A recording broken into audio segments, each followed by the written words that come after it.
देश के अलग अलग हिस्सों में गर्मी अपने तेवर दिखा रही है। ऐसे में जनजीवन पर प्रभाव भी पड़ रहा है।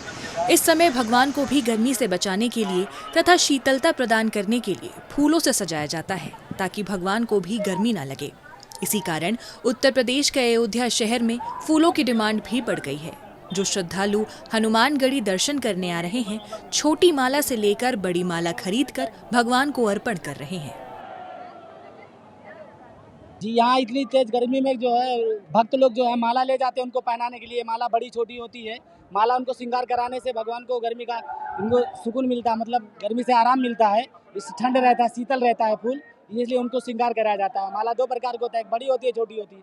आपको जो इच्छा हो, जो भक्त की इच्छा होती है, जो उनका श्रद्धा रहता है, वही ले जाते हैं, उनको श्रृंगार कराया जाता है। और श्रद्धा लोग बहुत दूर दूर से आए दर्शन करने के लिए। जैसे हम लोग अपने घर मकान बनाते हैं, उसमें पंखे लगवाते हैं, एसी लगवाते हैं, कूलर लगवाते हैं शरीर की संतुष्टि के लिए कि गर्मी ना लगे, ठंडा ना लगे, वातानुकूलित लोग रखते हैं। सेम उसी प्रकार से आप देखते होंगे राजाधिराज श्री हनुमान जी महाराज, चाहे श्री कनक बिहारी सरकार के यहाँ, या फिर राजा रामचंद्र सरकार के यहाँ, रामलला सरकार के यहाँ, या फिर सरजू मैया के यहाँ, आप देखते होंगे कि फूल बंगला एक शब्द अयोध्या में ही सिर्फ और वृंदावन में ज़्यादातर सुनने को मिलता है। फूल बंगला, फूल बंगला जो लगता है, ये ठाकुर जी को शीतलता प्रदान करने के लिए लगती है।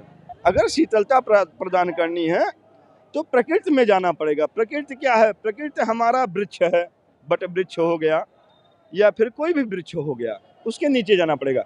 उसी प्रकार से फूल जो हो वो प्रकृति है, स्वयं ठाकुर जी के द्वारा वो उत्पन्न किया गया, उसमें भी प्राण है। वो भी मुरझाते हैं, वो भी जीवित होते हैं, वो भी जन्म लेते हैं। तो इसीलिए उनको ठाकुर जी के पास रखा जाता है। फूल बंगले की झांकी लगती है ताकि शीतलता प्रदान हो ठाकुर जी को, और उससे एक अलग आनंद हो। फूल में जो सुगंध है वो प्राकृतिक है, वो स्वयं का सुगंध है फूल का, अपने आप का। इसीलिए वो मस्तक पे चढ़ाया जाता है। इसीलिए यहाँ फूल बंगले की प्रचलन है। आप देखेंगे जितने भी यहाँ श्रद्धालु होंगे उनके हाथ में प्रसाद तो रहेगा ही, लेकिन उनके हाथ में माला भी रहता है। वो छोटी माला हो या बड़ी माला हो, मायने ये नहीं रहता, मायने फूल है। वो माला किस चीज का बना हुआ है? वो फूल का बना हुआ है। वो ले जा करके अपने श्रद्धा भाव से भगवान को अर्जित करते हैं, भगवान को चढ़ाते हैं। उससे भगवान के पास या फिर मनुष्य के पास ही जब कोई चीज पहुंचती है तो एक अंदर से प्रसन्नता महसूस होती है। कहा गया है, या पाए बोरा या खाए बोरा, एक प्रसन्नता उत्पन्न होती है।